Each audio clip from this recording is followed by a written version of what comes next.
What's going on, guys?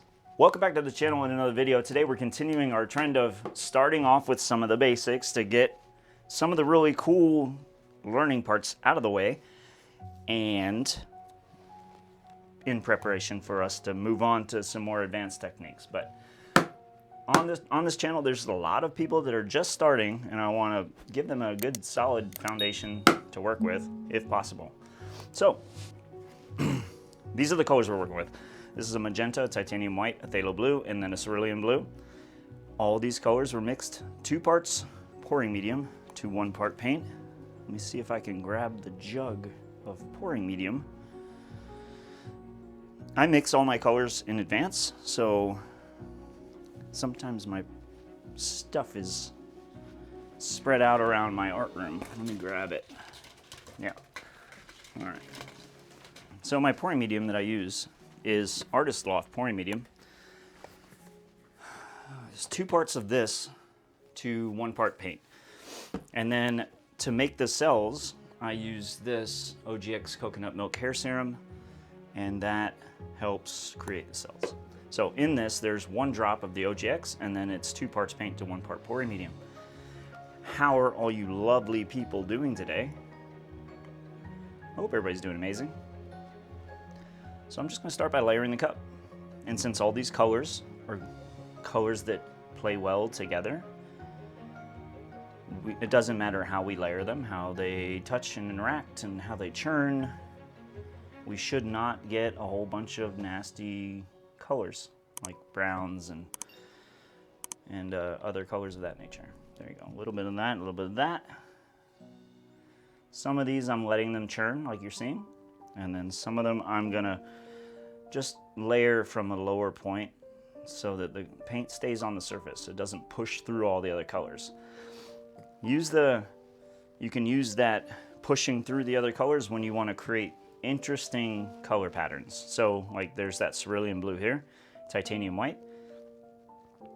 Now we'll play a game and see if we can find where the baby blue section where we let that white churn through that blue is. More than likely that will be, because of where it is in the cup, it's probably going to be around like a semicircle somewhere in this area. And there'll be some sections where it won't be, but I'm estimating it's going to be a ring somewhere in that area. I could be wrong. I have been wrong before. Now white is a heavier color, it's going to want to sink anyway, so you will have a harder time with that color, keeping it on the top. It's just a very dense color, it's very heavy. All right, and now we're ready for the flip cup adventures. We already got some cool cells going on over there. And we already got some nice colors. Let me add a little bit of magenta. See, I pre-mix my stuff and it's all just sitting in bottles, so let me add a little bit. And we'll use magenta as our base because I don't want to use the white. I don't want purling to happen. So we'll use magenta. So it's not very often I use colors other than the white and black as my base. So go around this, give it enough paint that it's gonna connect, but I want a nice puddle of it. And that already looks really cool with contrast with that blue. All right, let's flip it. Ooh. All right. And as we're letting it spread, right now I'm looking for that little, the baby blue line that should go around the center, like right off center here. And I think it's in this section. I really do, because I'm seeing really light blues going around where the white interacted. So it must be under there somewhere. So I'm gonna take my torch.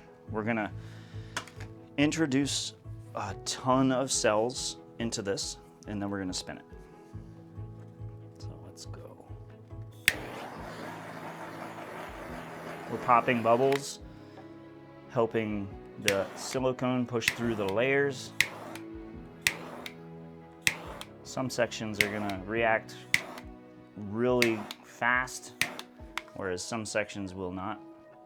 All right, there we go, let's spin it. All right, I already like some of those really nice bubbly cells there in the center.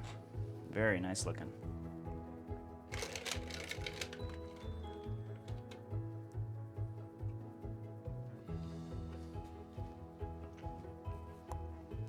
So, I actually really like this only because there's these milky sections that you can see, like transparency. You can see all the other colors underneath. But then we got these really cool multi-ringed cells of color. Very pretty looking. I do see a bubble that I want to get right there.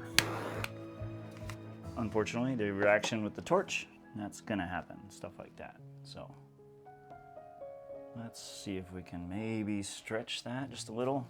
I want to help it grow in a certain direction. I want it to grow outwards, not push and expand inwards, collapsing all the cells in the center.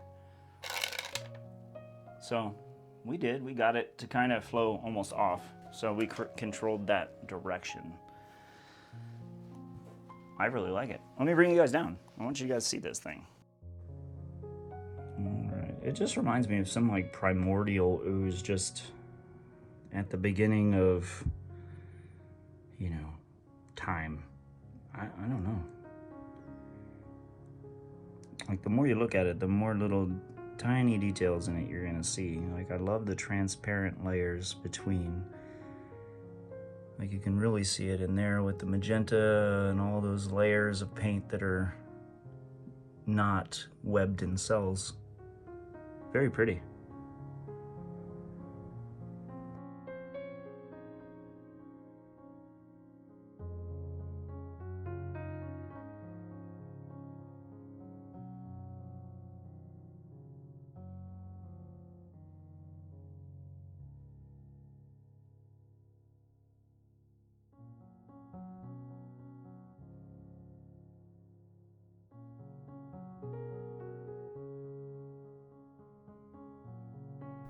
If you want to watch another video just like this, click the screen right now and I'll see you there.